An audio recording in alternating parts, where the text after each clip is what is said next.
যারা কোটা বিরোধী আন্দোলন করছেন। গত 14 জুলাই সাবেক প্রধানমন্ত্রীর চীন সফর পরবর্তী গণভবনে অনুষ্ঠিত সংবাদ সম্মেলনে কোটা আন্দোলন প্রসঙ্গে প্রশ্ন করা প্রভাস আমিন এবং সেই সময়ের ৭১ টিভির সাংবাদিক ফারজানা রূপার কথা মনে আছে? অনেকেই জানতে চাচ্ছেন সেই সাংবাদিক ফারজানা রূপা ও প্রভাস আমিন এখন কোথায়।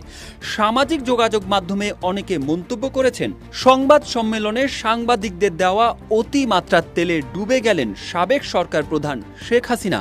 কেউ কেউ প্রভাস আমিন আর ফারজানা রূপার সেই দুটি প্রশ্নকে ইতিহাস বদলে দেওয়া প্রশ্ন বলেও তিরস্কার করছেন। কারণ কোটা সংস্কার আন্দোলন চলাকালে এই দুই সাংবাদিকের প্রশ্নের জবাবে প্রধানমন্ত্রীর দেওয়া বক্তব্যের জেরে রাতেই শিক্ষার্থীরা বিক্ষোভ শুরু করে।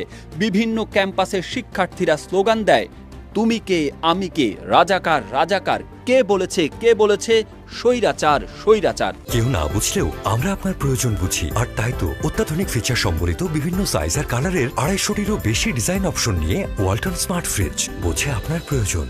ছাত্র জনতার আন্দোলনের মুখে শেখ হাসিনার পতনের পর গত ১০ আগস্ট জাতীয় প্রেস ক্লাবের ভারপ্রাপ্ত সভাপতি ও ভারপ্রাপ্ত সাধারণ সম্পাদককে একটি চিঠি পাঠান বৈষম্য বিরোধী ছাত্র আন্দোলনের সমন্বয়ক আব্দুল কাদের ও আব্দুল হাসান মাসুদ। তাতে জাতীয় প্রেস ক্লাবের সদস্য ৫০ জন সাংবাদিকের একটি তালিকা দিতে বলা হয়। এসব সাংবাদিক প্রতিনিয়ত পুলিশ ও আওয়ামী লীগকে মদদ এবং উস্কানি দিয়েছে। এভাবে তারা ছাত্রদের বিরুদ্ধে মানবতা বিরোধী অপরাধে জড়িত ছিলেন।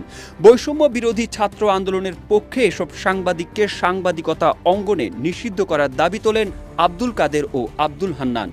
ওই তালিকায় ৫০ সাংবাদিকের মধ্যে রূপার নামও রয়েছে। অন্যদিকে গত ১৪ আগস্ট ব্যবস্থাপনা পরিচালকের পক্ষে মুস্তফা আজাদ স্বাক্ষরিত এক বিজ্ঞপ্তিতে জানানো হয় ৭১ টেলিভিশনের প্রধান প্রতিবেদক ও উপস্থাপিকা ফারজানা রূপাকে চাকরিচ্যুত করা হয়েছে।